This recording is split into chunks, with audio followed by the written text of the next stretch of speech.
The metal detector screamed like a dying animal as Dr. Emma Stone swept it across the sand dune. She had been working in the Sahara Desert for 3 weeks now, searching for mineral deposits that might explain the strange magnetic readings her team had picked up from orbit. The sun beat down mercilessly on her back, but something about this particular spot made her skin crawl with anticipation. "Tom, bring the deep scanner over here," she called to her young assistant who was busy cataloging. "Rock samples 20 meters away." The readings on her equipment made no sense.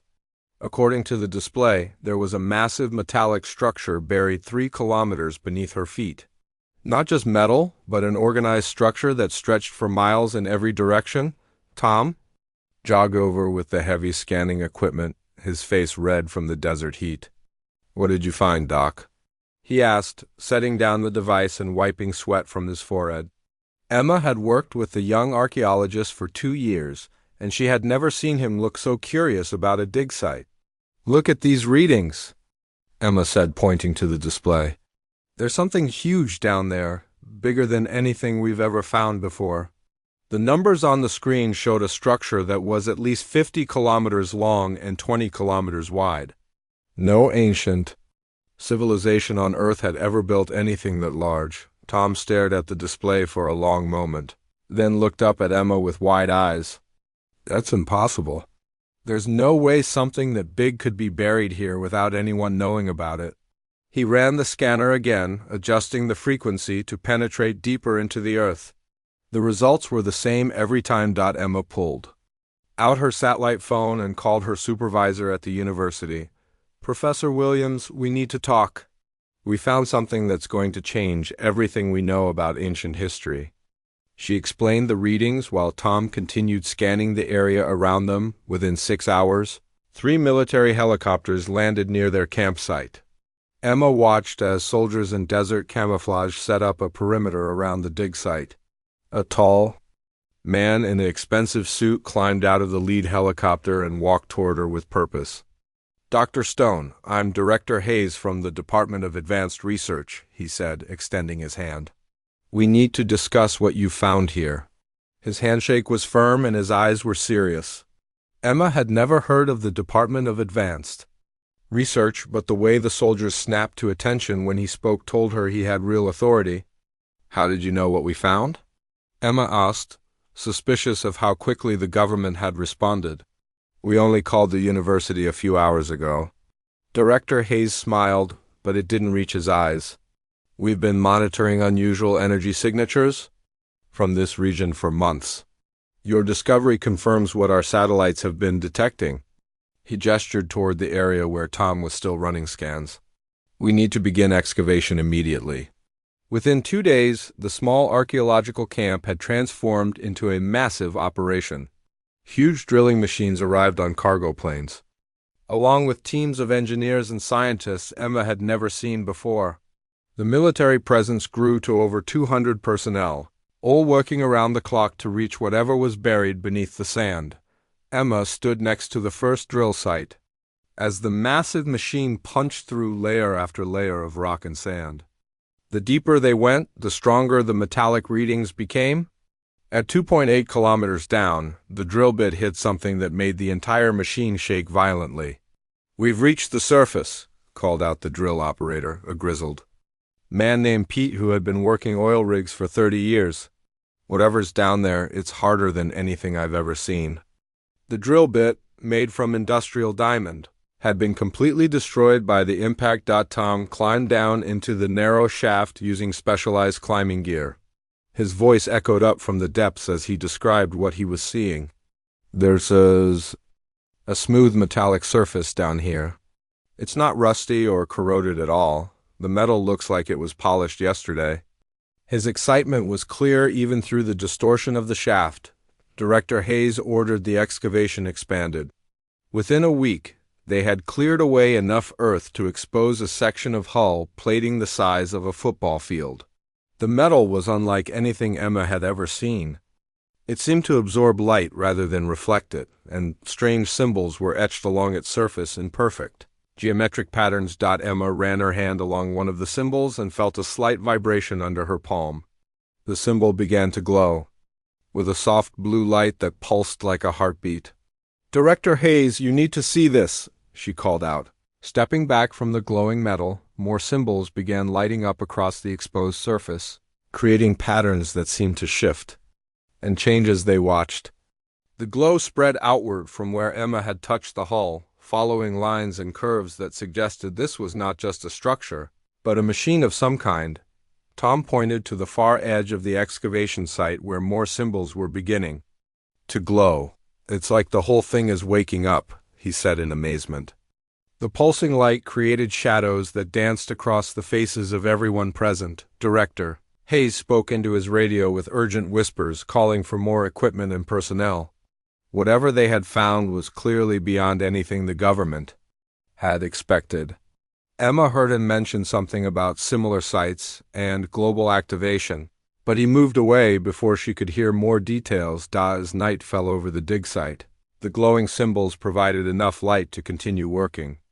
Emma noticed that the patterns seemed to be getting more complex, as if the machine was running through some kind of startup sequence.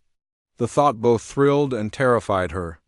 Deep beneath their feet, something ancient was stirring to life.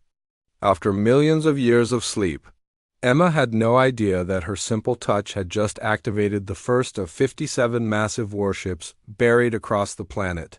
Oh, that humanity was about to discover they were not the first intelligent species to call Earth home. The buried giants were awakening, and the galaxy would never be the same again. Lisa Martinez had been having the same dream for 3 nights straight.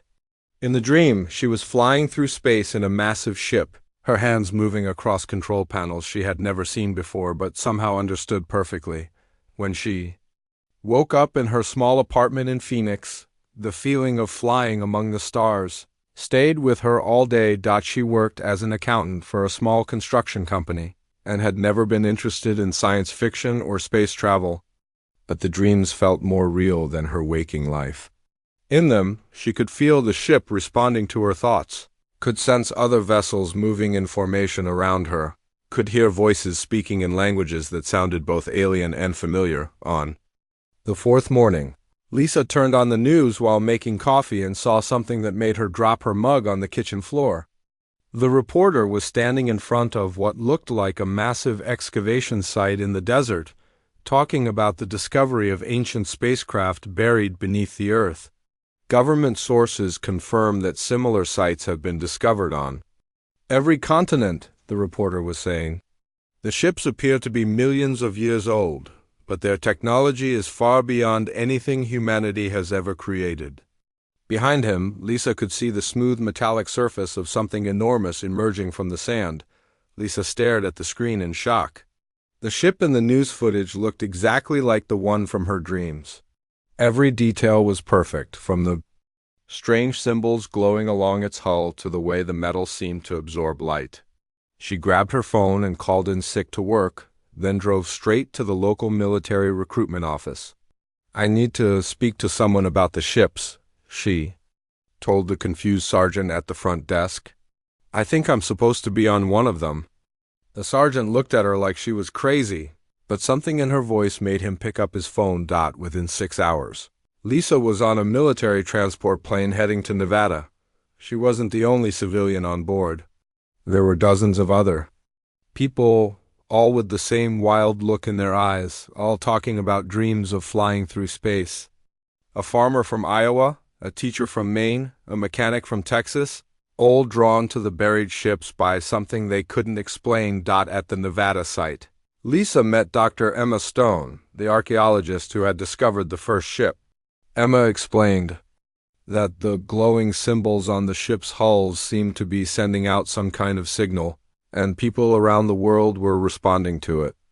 "We think the ships are choosing their crews," Emma said, leading Lisa and the other civilians through the excavation site. "People with certain genetic markers are experiencing these dreams and feeling compelled to come to the dig sites." The ship buried beneath the Nevada desert was even larger than the one in the Sahara, and its symbols pulsed with a rhythm that seemed to match Lisa's heartbeat. When Lisa placed her hand on one of the glowing symbols, the entire ship shuddered too. Lights began flickering on in corridors that had been dark for millions of years.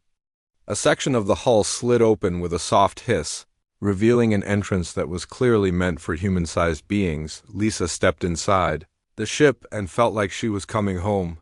The corridors were exactly as they had appeared in her dreams, with smooth walls that seemed to glow with their own inner light. She walked without hesitation toward what she knew was the bridge, followed by Emma and a team of scientists with recording equipment. The bridge was a vast chamber filled with control stations that looked like they had been grown rather than built. In the center was a chair that seemed to be made from the same material as the ship itself.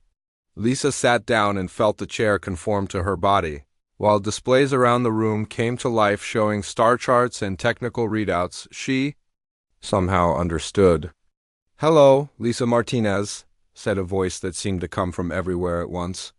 It spoke in perfect English, but with an accent she couldn't identify.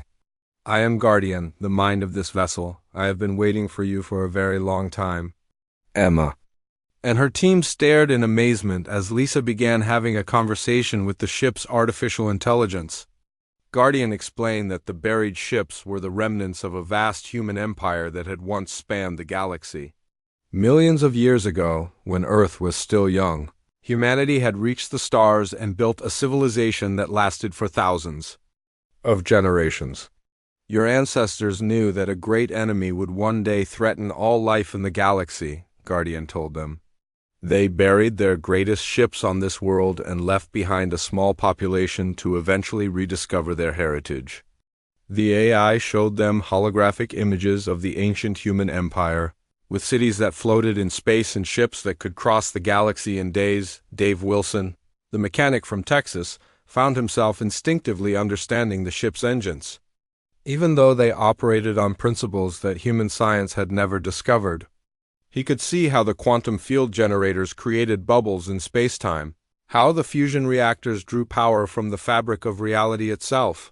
"It's like the knowledge was always there," Dave told Emma as he worked on bringing the ship's systems online. "I just had to remember how to use it." His calloused hands moved across alien control panels with the confidence of someone who had been doing this work for decades. Similar scenes were playing out at dig sites around the world. In Antarctica, a retired pilot named Roy was learning to fly a ship the size of a city. In the Amazon rainforest, a former nurse named Maria was discovering that she could operate medical systems that could heal injuries that would normally be fatal, but the ships weren't just awakening randomly.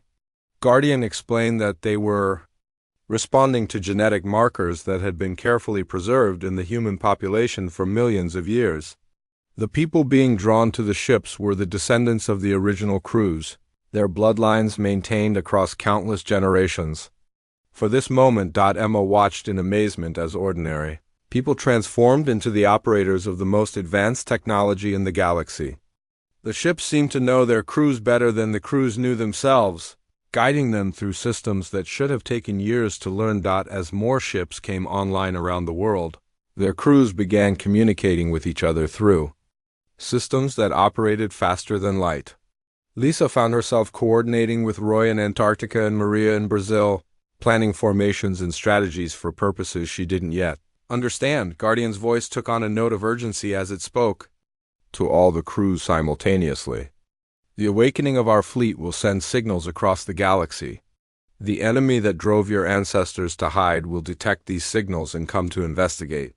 Images appeared on the displays showing dark shapes moving between the stars, vast biomechanical constructs that seemed to devour everything in their path. "How long do we have?" Lisa asked, though part of her already knew the answer. "They are already coming," Guardian replied. "The war that ended millions of years ago is about to begin again." The radio telescope in Puerto Rico had been tracking unusual signals from deep space for 6 days when Dr. Robert Chun noticed something that made his blood run cold. The signals weren't random cosmic noise like he had first thought. They were organized, purposeful, and getting stronger by the hour. Robert had been working at the Arecibo Observatory for 15 years, but he had never seen anything like the patterns scrolling across his computer screen. The signals were coming from multiple sources in the outer solar system, all moving toward Earth at incredible speed. Whatever was sending them was using technology that operated on frequencies humanity had never detected before.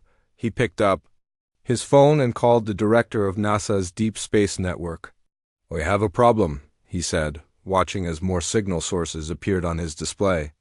"There are at least 50 objects entering our solar system, and they're not natural phenomena."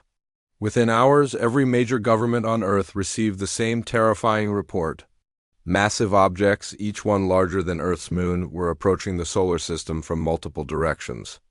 Their trajectories showed they would reach Earth's vicinity within weeks, and their energy signatures suggested technology far beyond anything humanity possessed. At the Nevada dig site, Guardian's warnings suddenly took on new urgency. Lisa Martinez sat in the command chair of her ship as holographic displays showed the approaching enemy fleet.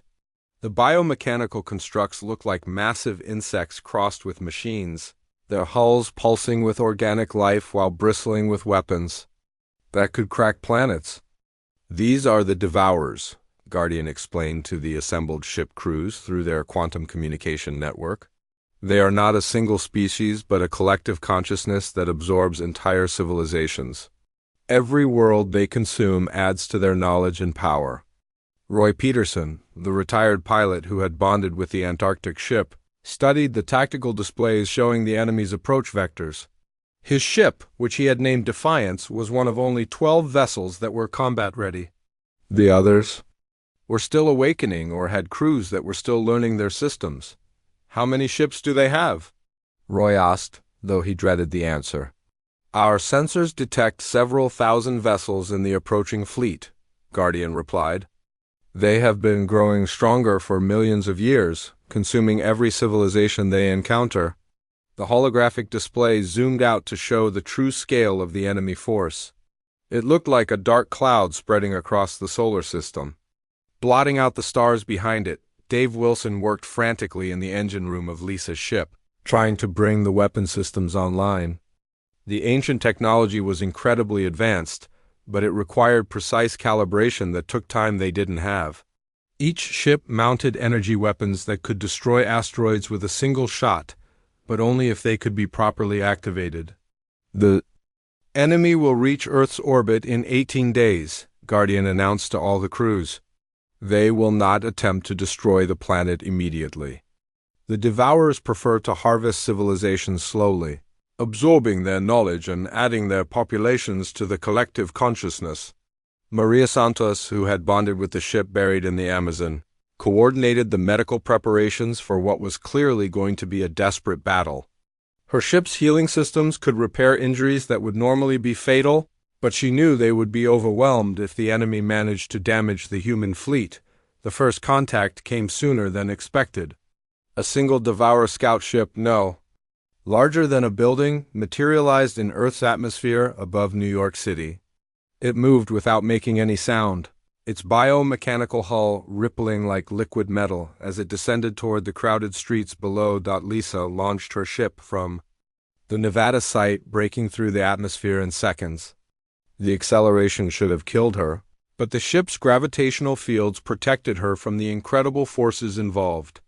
She had never flown in space before, but her genetic memories guided her hands across the control panels with practiced ease. The Devourer scout ship ignored the human military jets that tried to intercept it. Their missiles and bullets passed harmlessly through energy fields that bent around the alien vessel like water. The scout began emitting a strange humming, sound that made everyone within miles feel drowsy and confused. "It's trying to put the population to sleep so it can harvest them more easily," Guardian warned Lisa as her ship approached the alien vessel. "You must destroy it before it can complete the process." Lisa had never fired a weapon in her life, but when she activated her ship's main cannon, the knowledge of how to use it flowed through her mind like water. The energy beam that erupted from her vessel was brighter than the sun, and it struck the Devourer scout with the force of a nuclear explosion. The alien ship didn't just explode. It seemed to dissolve, its biomechanical components separating into millions of tiny pieces that rained down on the city below. But even as it died, The scout transmitted everything it had learned about humanity's defensive capabilities back to the main fleet. Roy's ship Defiance arrived moments later, followed by 6 other human vessels. They formed a protective formation above Earth's major cities, their energy shields creating auroras of colored light in the atmosphere. The sight of the massive ships hovering in the sky sent shockwaves through the human population.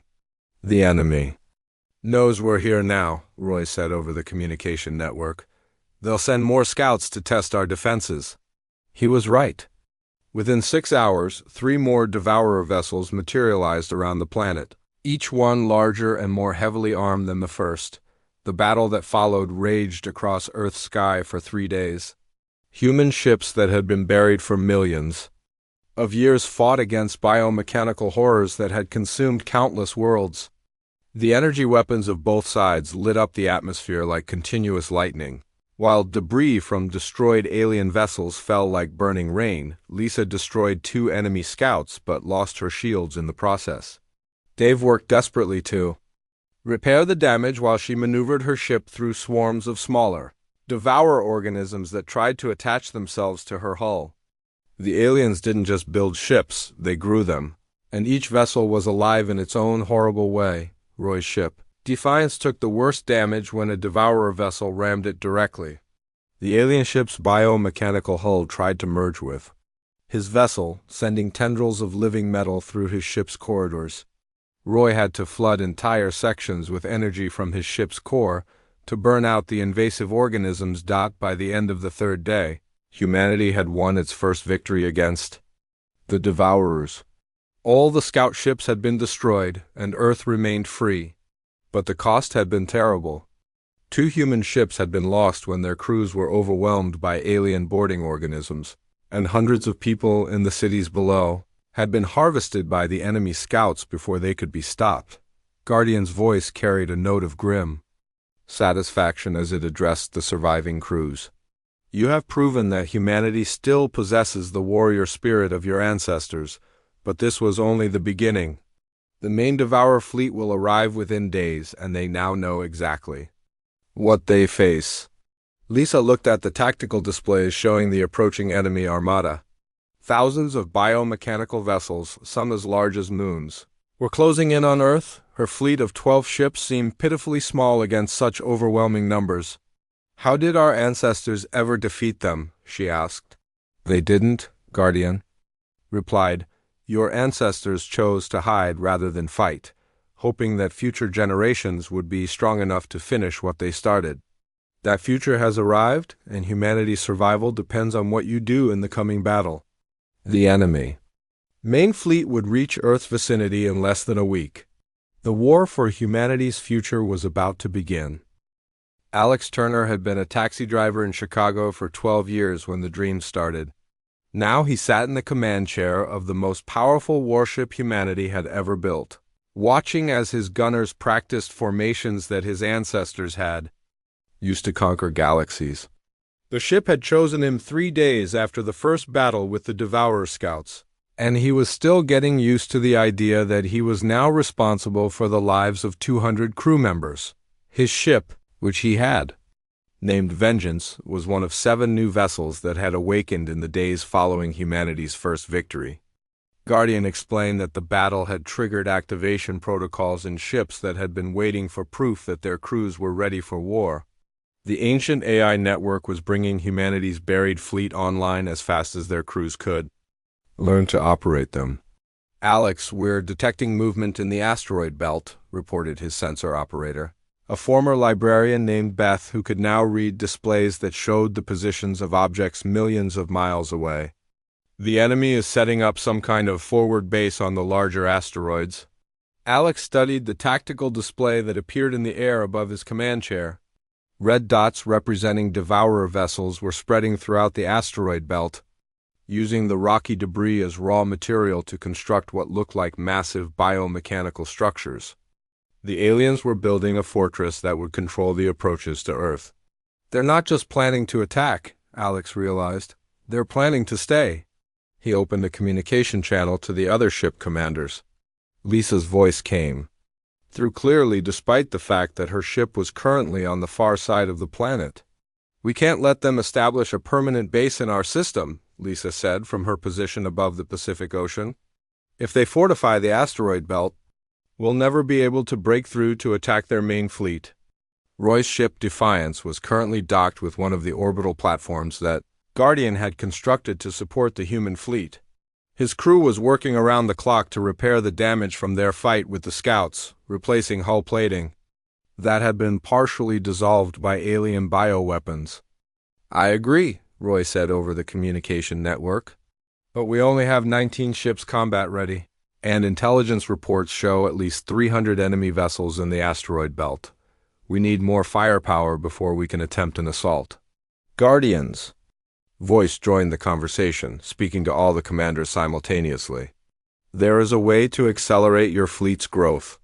The manufacturing protocols stored in your ship's memory banks can construct new vessels using raw materials, but the process requires precise coordination between multiple ships working together." Maria Santos, whose ship was currently positioned above the Amazon rainforest, had been studying the technical manuals that Guardian had downloaded into her mind. As the fleet's chief medical officer, she understood better than most how the ancient technology integrated biological and mechanical systems. "We could use the asteroids the enemy is harvesting," she suggested. "If we can capture some of their forward bases, we'll have access to the same raw materials they're using to build their fortress." Her ship's scanners were already analyzing the composition of the alien structures, identifying which elements could be repurposed for human use. Alex felt the tactical knowledge that had been implanted in his genetic memory stirring to life. His ancestors had faced similar situations, outnumbered by enemies who controlled valuable resources. The solution was always the same: strike fast, strike hard, and use the enemy's own strength against them.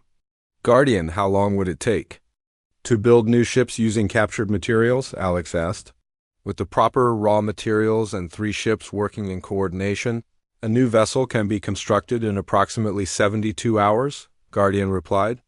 "However, each new ship will require a crew with the proper genetic markers. More humans are experiencing the awakening dreams, but they must be transported to the construction sites to bond with their vessels." Dave Wilson, who had transferred from Lisa's ship to serve as the fleet's chief engineer, was already running calculations on his displays. "We have nearly 800 people worldwide who have reported the dreams in the past week. If we can get them to the construction sites and build ships fast enough, we might be able to match the enemy's numbers."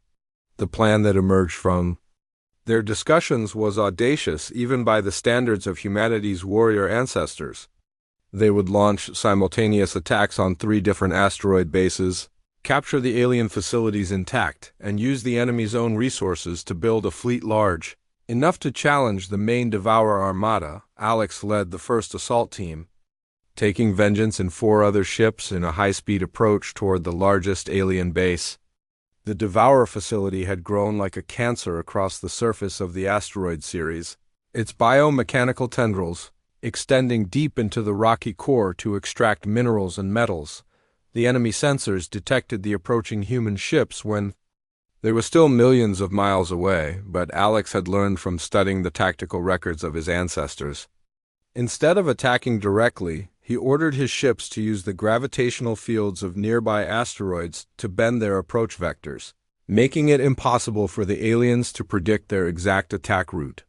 "Remember, we need those facilities intact," Alex warned his gunners as they closed in on the target. "Use surgical strikes only. Disable their defenses, but don't destroy the manufacturing equipment." His ship's weapons had been designed to crack planets, but they could also be calibrated for precision work that could remove specific sections of an enemy vessel without damaging the rest. The battle for Ceres lasted 6 hours. Devourer bioships launched themselves from the asteroid's surface like angry wasps, their hulls rippling with the same organic technology that made them so difficult to kill.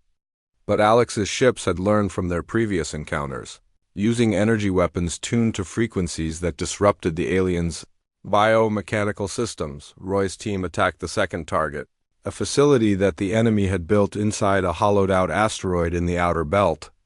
His approach was more direct, using Defiance's massive bulk to ram through the asteroid's outer shell and deploy boarding teams directly into the alien structure. The Devourers had never faced enemies who were willing to fight them at close quarters. Their biomechanical systems were designed to absorb and convert other technologies, but they couldn't process the quantum-based weapons that humanity's ancient empire had developed. Roy's Marines moved through the alien facility like ghosts, their armor phasing in and out of normal space to avoid enemy attacks. Lisa's team hit the third target with a coordinated strike that her ancestors would have been proud of. Her ship and three others materialized simultaneously at different points around the alien base, using jump drives that folded space-time to achieve perfect positioning. The enemy never had time to organize a proper defense. Within 24 hours, all three alien facilities were under human control.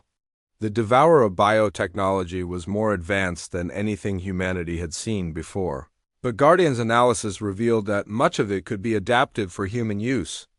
The aliens had been growing their ships, using principles that were similar to the methods humanity's ancestors had used millions of years ago. Dave Wilson led the engineering teams that began converting the captured facilities into shipyards for the human fleet. The work was dangerous because the alien biotechnology was still partially alive, trying to reassert control over the systems that the humans were modifying. But the quantum-based tools that the ancient ships provided could reshape matter at the molecular level, allowing the engineers to literally rewrite the alien facilities to serve human purposes. The first new ship to emerge from the captured facilities was a hybrid design that combined human quantum technology with adapted Devourer biomechanics. Captain Ellen Price, a former Air Force pilot who had experienced the awakening dreams just days before, bonded with the vessel and reported that it responded to her thoughts even faster than the ancient buried ships. "It's like it was designed specifically for me," Ellen reported during her first test flight. The biomechanical components seemed to understand human neural patterns better than our own technology does. Her ship could regenerate damage almost instantly and adapt its configuration for different types of combat. By the end of the week, humanity's fleet had grown to 47 vessels, with more ships under construction at facilities throughout the asteroid belt. Each new crew brought fresh ideas and perspectives, combining their modern knowledge with the ancient tactical wisdom that Guardian downloaded into their minds, but the enemy was adapting too. The main Devourer fleet had reached the edge of the solar system and was deploying technologies that humanity had never seen before. Biomechanical constructs the size of cities began taking positions around the outer planets, their hulls bristling with weapons that could destroy entire moons. Alex studied the long-range sensor, readings showing the enemy deployment. They're not just planning to attack Earth, he realized. They're preparing to consume the entire solar system. The Devourers were constructing processing facilities that would strip the planets of their resources and add the raw materials to their ever-growing collective. Guardian's voice carried a note of ancient pride as it addressed the expanded human fleet. Your ancestors would be proud of how quickly you have learned to fight. But the real battle is about to begin. The enemy main fleet contains the accumulated knowledge and power of 1,000 consumed civilizations. Victory will require not just courage, but the willingness to think beyond the limitations that have held humanity back for so long. The final battle for Earth's survival was only days away. Kate Morrison had been working as a flight controller at Houston Space Center when the first ships awakened, coordinating the movements of satellites and space stations with the precision that came from 15 years of experience. Now she stood on the bridge of the flagship Eternal Dawn, chosen by the combined fleet to coordinate humanity's final stand against an enemy that had devoured galaxies. The main Devourer fleet hung in space beyond Jupiter like a dark storm cloud made of living metal and twisted flesh. Thousands of biomechanical vessels, some larger than Earth's moon, pulsed with the combined hatred of 1,000,000 extinct civilizations. At the center of the armada lurked the core entity, a construct so massive that it generated its own gravitational field, pulling asteroids and debris into its hull to feed its endless hunger. Fleet status report, Kate commanded, her voice carrying across the quantum communication network that linked all 237 human vessels.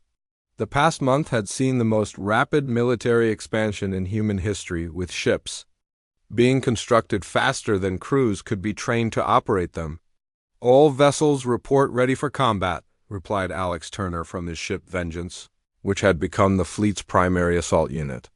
His crew had developed new tactics that combined the ancient weapons of their buried ships with innovations inspired by the captured Devourer technology. Lisa Martinez, now commanding a squadron of 12 hybrid vessels, monitored the enemy formations from her position near Mars. "The aliens are moving into attack formation. I count at least 4,000 individual ships, plus support structures that look like mobile space stations." Roy Peterson's ship Defiance anchored the defensive line. "Closest to Earth, its massive bulk bristling with weapons that could crack continents. Whatever we're going to do, we need to do it soon. My sensors are detecting energy buildups in the enemy fleet that suggest they're preparing for a planet-killing attack." Kate studied the tactical displays that surrounded her command chair, showing the positions of every ship in both fleets. The human vessels were outnumbered 20-1, but they possessed advantages that the enemy couldn't understand. Humanity's ancient empire had been built on the principle that intelligent life should be free to choose its own destiny, while the Devourers represented the opposite philosophy, that all consciousness should be absorbed into a single collective entity. "Guardian, are the special weapons ready?" Kate asked the AI that coordinated the entire human fleet. "The dimensional cannons are fully charged," Guardian replied.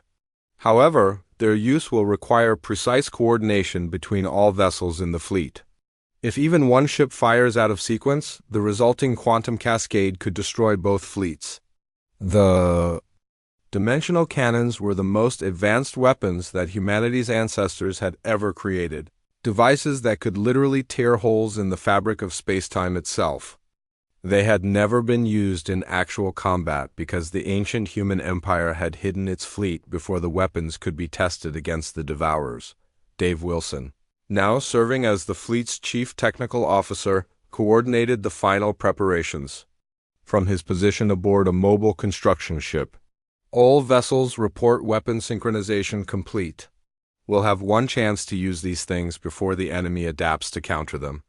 The Devourer fleet began its final approach, moving through space with the coordinated precision of a single vast organism. The biomechanical ships didn't fly so much as swim through the vacuum, their hulls rippling with muscular contractions that propelled them forward. Energy weapons began firing from the larger vessels, sending beams of destructive force that could have sterilized entire planets. Kate felt the genetic memories of her ancestors stirring as she prepared to give the order that would determine humanity's fate. Her people had once ruled the galaxy not through conquest, but through the simple belief that every intelligent species deserved the right to exist. The Devourers represented everything that philosophy opposed. "All ships, this is Admiral Morrison," she announced, using the title that the fleet had bestowed upon her. "Execute Operation Starfire." 237 human vessels disappeared from normal space simultaneously, their jump drives folding reality around them like paper. They reappeared in perfect formation around the core entity surrounding the massive construct. From every possible angle, the dimensional cannons fired as one, creating tiers in spacetime that connected the battlefield to the heart of the nearest black hole. The effect was beyond spectacular. Reality itself seemed to unravel around the core entity as gravitational forces that could crush stars poured through the dimensional rifts. The massive construct, which had survived the destruction of countless worlds, began to collapse in on itself as its biomechanical components were stretched and twisted by forces that operated outside the normal laws of physics. But the Devourers had not conquered 1,000 civilizations without learning how to adapt to unexpected weapons. The surviving ships of their fleet began to merge together, combining their biomechanical systems into larger and more powerful constructs that could resist the dimensional attacks. Alex led the first wave of human ships as they engaged the reforming enemy fleet. His ship Vengeance phased in and out of normal space, using jump drives to appear behind enemy vessels and strike at their most vulnerable points. The hybrid biomechanical weapons his crew had developed could adapt to enemy defenses in real time, evolving new attack patterns faster than the aliens could counter them. The dimensional cannons worked better than we hoped, Alex reported as he watched the core entity collapse into a singularity that consumed a dozen nearby Devourer ships. But the enemy is regrouping faster than our projections suggested. Lisa's squadron attacked from multiple dimensions simultaneously, their ships existing in several layers of reality at once. The Devourers had never faced enemies who could fight from parallel universes, striking from angles that didn't exist in normal space. But even this advantage was temporary as the alien collective consciousness began to understand and adapt to the new threat. Roy's ship Defiance anchored the human battle line, its massive weapons creating barriers of pure energy that held back waves of biomechanical attackers. His crew had learned to use the ship's gravitational generators as weapons, creating artificial black holes that pulled enemy vessels out of formation and into crushing embrace of distorted spacetime. "We're winning," Roy announced over the communication network, "but it's costing us everything we have." 3 human ships had already been lost to enemy counterattacks, their crews absorbed into the Devourer collective before they could escape. Each loss meant that humanity's ancient knowledge and fighting techniques were being added to the enemy's arsenal. Maria Santos coordinated the medical response from her ship's advanced treatment facilities, but she was also monitoring something else. Energy readings from Earth that suggested the planet itself was responding to the battle. Deep beneath the surface, the remaining buried ships were awakening on their own, drawn to consciousness by the quantum disturbances of the space battle. "Kate, we're getting reports from dig sites all over Earth," Maria announced. "Ships that we didn't even know existed are coming online. The planet's entire defensive grid is activating." Kate felt a surge of hope as her displays showed dozens of new contacts rising from excavation sites worldwide. These weren't just warships, but support vessels, construction platforms, and massive dreadnoughts that had been held in reserve for humanity's darkest hour. The ancient empire had buried an entire civilization's worth of technology beneath Earth's surface, waiting for the day when their descendants would need it most. "Guardian, how many ships are we talking about?" Kate asked. "The complete buried fleet consists of 847 vessels," Guardian replied. "However, many will require crews, and some are too damaged to be brought online quickly." Even so, the numbers were staggering. Humanity was about to field a fleet that rivaled the ancient empire at its height. The battle raged across the solar system as more human ships joined the fight. Captain Ellen Price, commanding one of the hybrid biomechanical vessels, discovered that her ship could literally eat enemy constructs, breaking down their molecular structure and using the raw materials to repair battle damage and grow new weapons. "It's like the ship is alive," Ellen reported as her vessel extended tendrils of living metal to drain power from a disabled Devourer cruiser. "It's learning from every enemy we encounter, becoming stronger with each battle." The fusion of human quantum technology with adapted alien biomechanics was creating something entirely new, a form of warfare that neither civilization had imagined possible. But the enemy was learning too. The surviving Devourer ships began operating in perfect coordination, their collective consciousness allowing them to react to human tactics almost instantly. For every innovation the human fleet developed, the aliens found a counter within hours. The turning point came when Dave Wilson made a discovery that changed everything. While analyzing the quantum signatures of the dimensional weapons, he realized that the tiers in spacetime weren't just random openings but doorways to other realities where different versions of the battle were taking place. "Kate, I think I know how our ancestors planned to win this war," Dave announced over the fleet network. "The dimensional cannons aren't just weapons. They're communication devices. We can coordinate with human fleets from parallel universes where the ancient empire never fell." The concept was staggering. Across the infinite variations of reality, there were universes where humanity had never hidden their fleet, where the ancient empire had continued to grow and develop new technologies. If they could establish contact with those alternate versions of themselves, they could share knowledge and coordinate attacks across multiple dimensions. Guardian's voice carried a note of ancient excitement as the AI confirmed Dave's theory.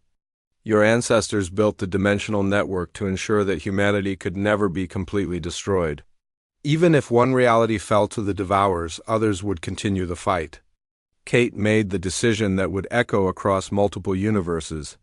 All ships, prepare for Dimensional Cascade Protocol. We're going to show these monsters what humanity is really capable of. The human fleet fired its dimensional cannons again.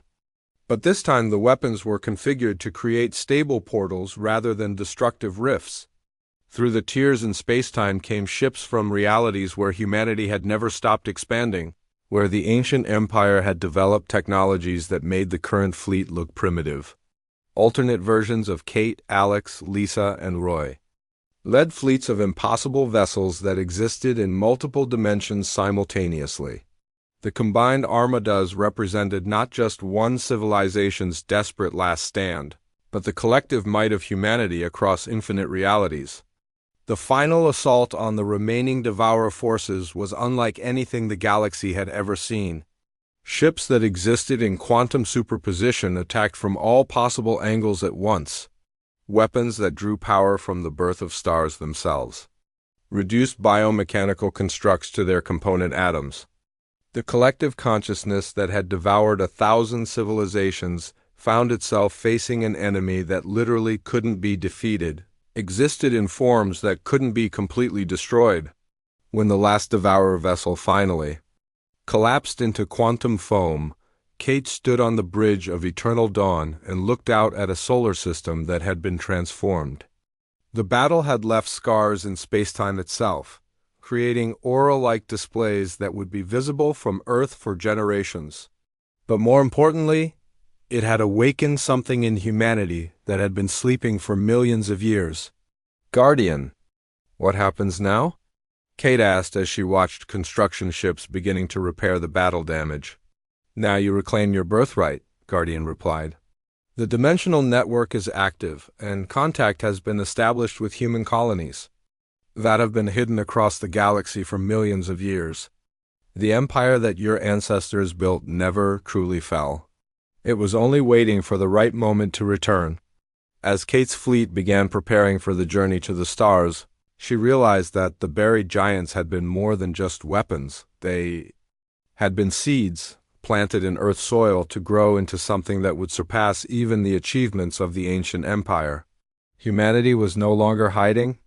They were going home to reclaim the galaxy that had always been theirs, and this time, they would never let it go again.